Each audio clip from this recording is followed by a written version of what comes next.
Hi everyone, welcome to Kenneth's Corner episode 3. No, we don't have Iron Man 2 review set up yet. Unfortunately, David's working on getting his computer fixed because his roommate destroyed it. But after he has that, he'll have the Iron Man 2 ready for us, hopefully. So this is Kenneth's Corner episode 3. I know I said that I would be doing my list of favorite movies, but I thought I'd take the opportunity now that the summer season's winding down. I thought I'd go over the summer movies I've seen this year and what I thought of each one, and I'll do it by ranking them from worst to best. I haven't seen all of the summer movies that were out. I'm not a professional critic, as you probably know, but I thought I'd list them off here and just to see how this summer has been. It's probably been one of the most divided summers of all. There hasn't been that movie that everyone just really rallied around like last year. Last year we had the Avengers. So let's discuss this summer. So the weakest movie I saw this summer was Red 2. Red 2 follows the continuing adventures of Frank Moses and his fellows of secret agents, retired secret agents, and their attempt to stop someone from blowing up Russia, basically. My issue with the film has a lot to do with the tone, and aside from the fact that the plot was very simplistic, I saw where every twist was going, but my main issue is with tone. So the first film was kind of a tongue-in-cheek film, but it wasn't a spoof. It successfully balanced the serious elements with the more comedic elements. And you took the plot seriously even if the characters were doing somewhat funny things. In the case of Red 2, that is not the case. There is a lot more humor in places that it was kind of inappropriate. And I'd say that's the biggest issue with the film. I think an apt comparison would be comparing Men in Black to Men in Black 2.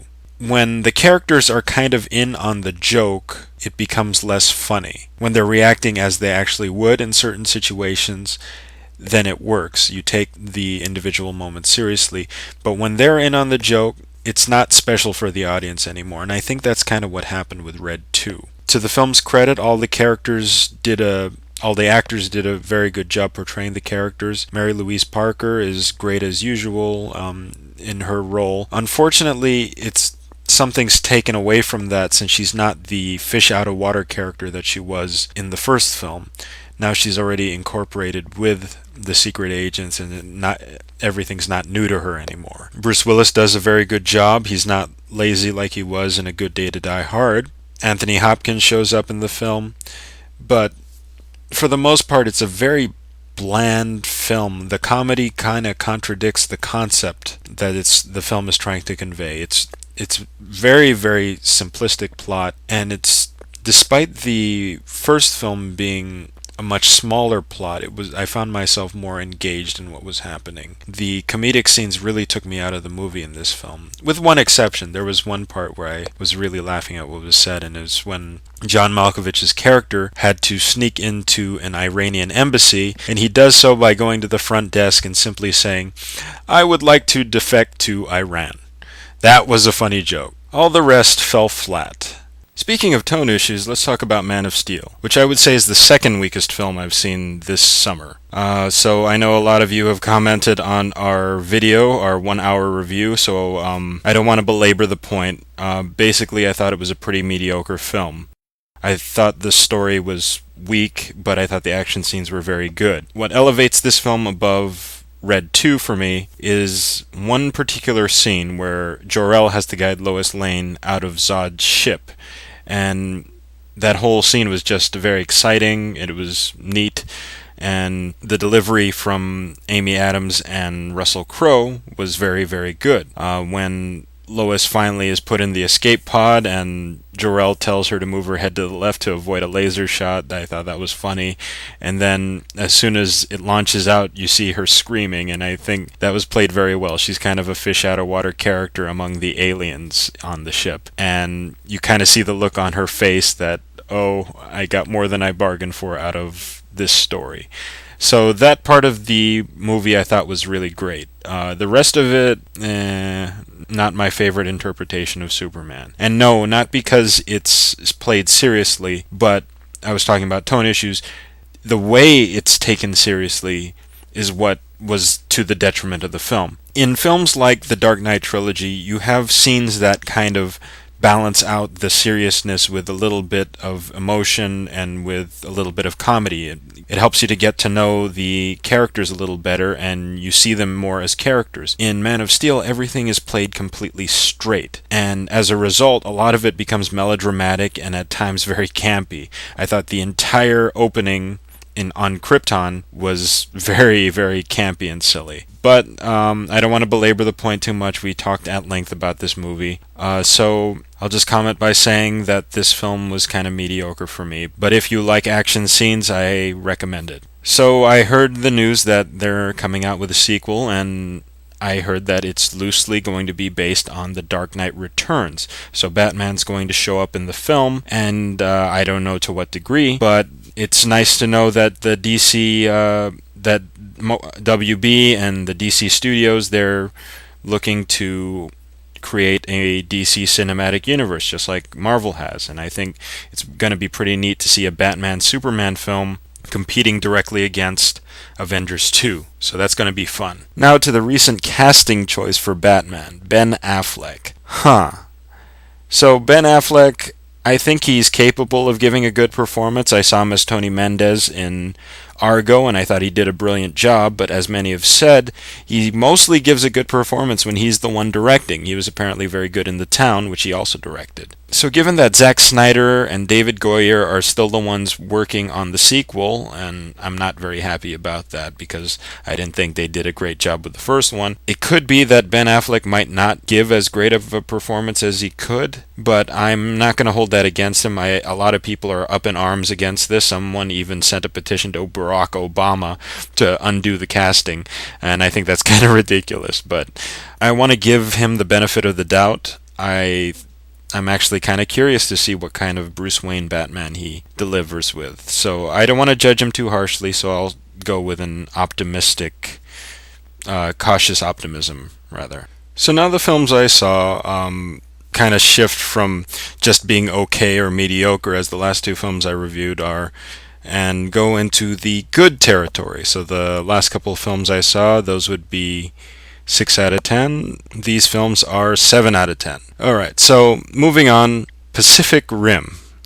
So chances are you've seen the trailers for this movie. It's basically, the plot just boils down to giant robots fighting giant sea monsters. That's basically what the film comes down to. People have described it as Power Rangers for adults, and I think that's a very apt description. The plot's not very complicated. Aliens from under the sea decide to try to destroy the Earth. The humans build these giant machines called Jaegers to defend against these monsters, which they have dubbed kaiju. Now, kaiju is kind of a term that would be used to describe older films such as Godzilla, and all of those other films like Godzilla versus whatever, Godzilla versus Mothra, and so forth. So this film is kind of a reference to that. In some ways, it's a reference to the style of anime. The film follows the main character whose name I actually kind of forgot. That's one aspect or one weakness of the film, is that the characters are not very memorable, with a couple of exceptions that I'll point out. Most of the fun of the movie comes from just watching these giant things battle each other, and you can actually kind of tell that a lot of detail was put into it. This film was by Guillermo del Toro, who did the Hellboy films, and he's very good at having a lot of attention to detail, and in all cases I sense that he's very passionate about the work he does. He doesn't always yield the best products, but I get the sense that he really cares about the films that he's making. From a visual standpoint, from his directing standpoint, it is a very, very, very good film. A lot of great visuals. Even though there's a lot of CGI in the film, to the film's credit, it's done very well and very tastefully. There are a lot of elements of the plot that I enjoyed, and for the most part, it is kind of a schlock movie. It's just monsters fighting monsters, basically. But on the level, it's a very, very enjoyable film. The character interactions, even though the characters themselves are not very deep, the character interactions are very interesting. One neat aspect that's incorporated in the film is that the characters controlling these giant robots, they have to kind of do a mind meld. And there's a lot of little neat reveals between characters in the film. Idris Elba's in it. He does a great job. He's a little bit over the top, but that's fine. I don't mind it. He's someone who can pull it off. But for me, the standouts are Ron Perlman and Charlie Day as kind of the comedic relief characters. They have a lot of interaction. There's a part where Charlie Day, who's a scientist, has to go to Ron Perlman, who's kind of someone who smuggles the organs of the kaiju, and he needs to find a brain. And there are a lot of comedic moments that happen as a result. And there's even a neat after credits scene with one of them, which I don't want to spoil. But yeah, very entertaining film. One thing I do like is that a lot of time is spent with the characters, even though there isn't much depth to them. It's fun seeing them interact and building up towards the big battles. Actually, there's only 3 big battles in the film, and I actually kind of appreciate that more restrained nature from a film that is basically just giant things battling each other. I kind of admire that. And so I think Guillermo del Toro did a great job. So the next best film that I saw is the movie Now You See Me. It's a movie about 4 magicians who decide to pull off amazing heists, and it's all in an effort to give money back to the people who deserve it. The film follows the 4 magicians, and it follows Mark Ruffalo and Melanie Laurent, whose characters I don't remember at this moment, but they're the two officers who are trying to catch the 4 magicians. So it's a fun movie. There are a lot of neat magic tricks that you see, and Morgan Freeman and Michael Caine kind of act as the characters who are trying to uncover what the tricks entailed, and I could have used a little bit more of that. The reason this isn't a great movie is that there's a certain disjointed nature to it. For the first, let's say, 20 minutes of the film, we're following the 4 magicians. Then it shifts to us following Mark Ruffalo and Melanie Laurent, who are trying to catch them. And it seems like, oh, okay, it looks like they're the main characters now. So, and then there's Morgan Freeman, who's trying to uncover what's going on behind the scenes. And it's a little disjointed in that regard. But that aside, there were a lot of neat action scenes and a lot of neat magic tricks that were actually pretty clever. Woody Harrelson's in it. He does a great job with his role. He's very funny. He plays kind of a mentalist kind of character. He's a hypnotist,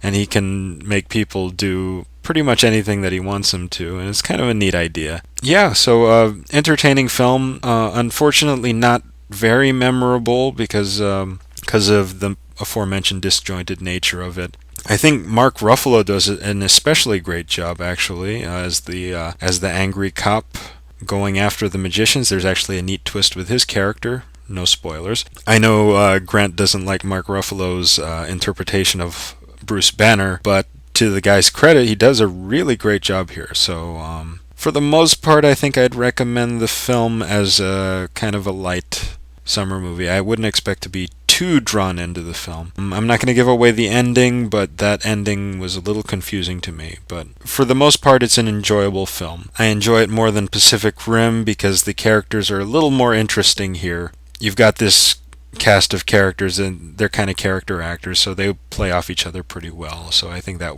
really works for this film over Pacific Rim. So the next best film that I saw this summer, which was actually kind of a surprise for me, was The Wolverine. The film follows Logan after the events of X-Men The Last Stand, where now he has to deal with the death of Jean and his guilt over having killed her. This film is kind of a movie about a guy discovering himself or rediscovering his roots or who he is. It's entirely about Wolverine, and as I've mentioned before, a good superhero movie deals with an inner conflict, a specific inner conflict, and that inner conflict is Wolverine finding himself again, who he is. And for the most part, one thing I really appreciated with this film is that it's very restrained. It's not action scene after action scene after action scene. It's not explosions everywhere. It's very restrained, and the action scenes I'm able to appreciate them more because they're fewer and far between. And the plot is actually kind of intriguing. It entails Wolverine having to go to Japan because of a friend of his dying, a friend of his from World War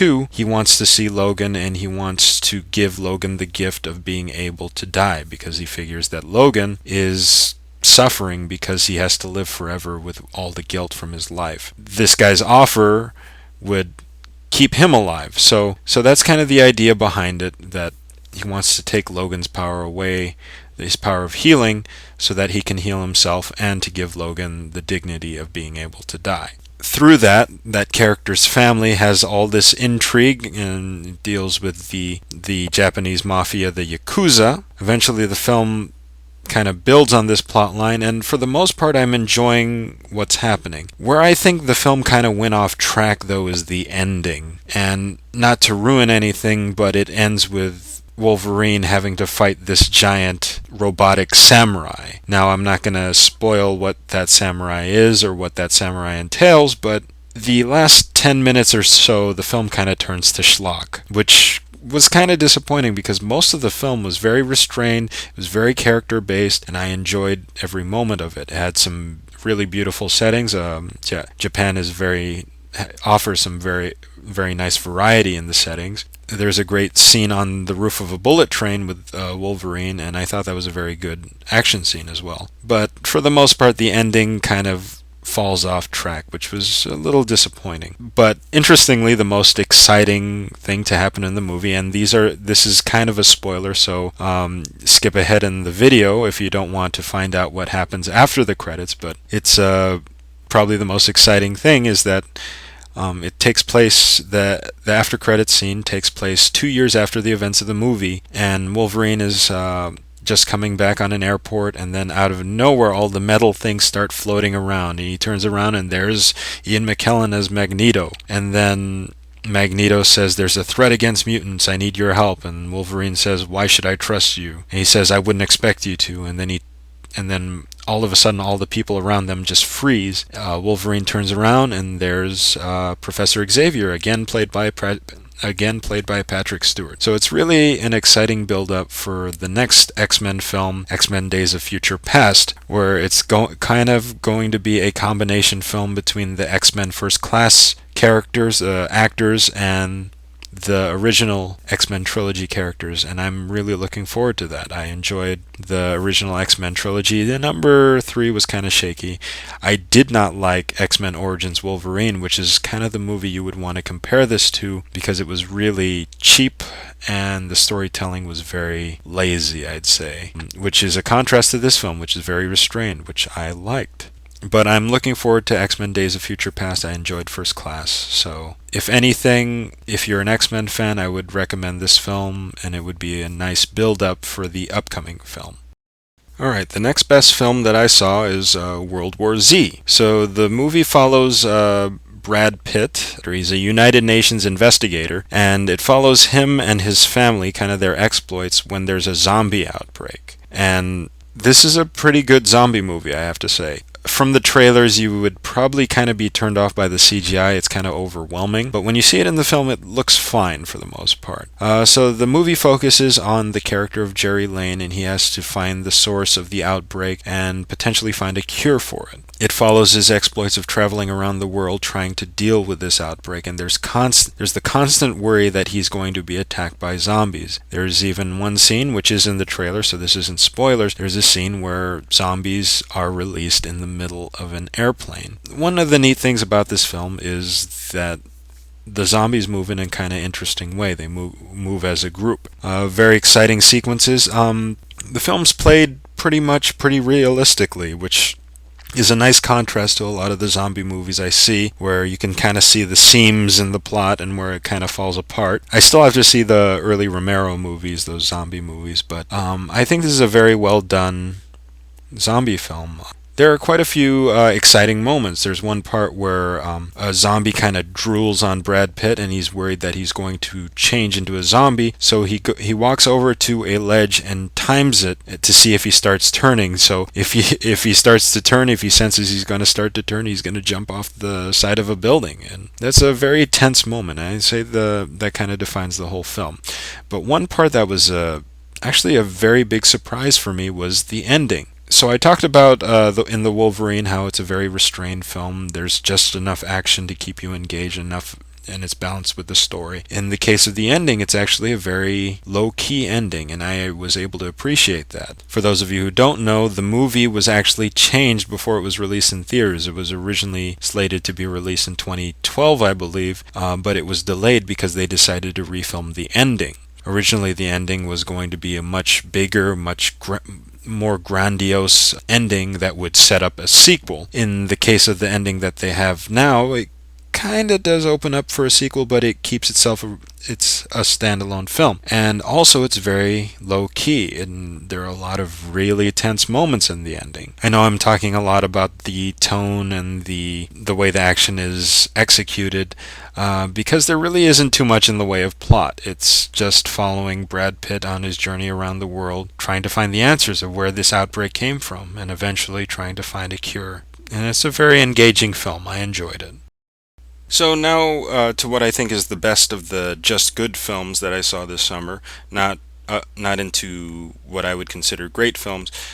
Elysium. So this is Neil Blomkamp's follow-up to District 9. The film follows Matt Damon's character, who's someone who lives on Earth. Earth is now a slum, it's overpopulated, and the rich live on a space station called Elysium, where everything is rich, everything is beautiful, and they have machines that can heal any disease. When Matt Damon's character is infected with radiation poisoning, it becomes his goal throughout the film to get to Elysium to heal himself. There are a series of twists and turns that get him there, and I think this is a very good action movie, very decent follow-up to District 9. There's a lot of neat action set pieces which are very well done. There's lots of gore, like District 9 had. I would say this certainly does fall short of District 9, though. In many ways, it's kind of District 9 light. Both films deal with kind of an upper and a lower class. Both films deal with a main character who's been infected by something, and he has to cure himself throughout the film. And as the film goes along, there's kind of a sort of tragic ending. So, in that sense, Elysium is an okay movie. One of the standout performances in the film would be Charlito Copley as kind of the heavy for the bad guys, and he does a great job. He's actually very funny. He played the main character in District 9, if you're wondering who he is. So, it's a decent film. There isn't too much to grasp onto here, though, in regards to what's special about it. It's, like I said, District 9 light, so you might as well just watch District 9. I felt that Jodie Foster's character, she was kind of the villain. She was underdeveloped. Right in her last scene, it seems like she's going to get some development, but it didn't happen. But overall, it's a good film. I would recommend it if you want some nice action scenes, some neat social commentary. Like I said, I was invested in the characters, but after the film ended, I was already starting to forget it. Watch it for a nice afternoon movie, I guess. I did enjoy this better than a lot of the other movies that I saw this summer, mostly because it had a pretty solid script. That aside, there really isn't too much to grasp onto, unfortunately. But it is a good film.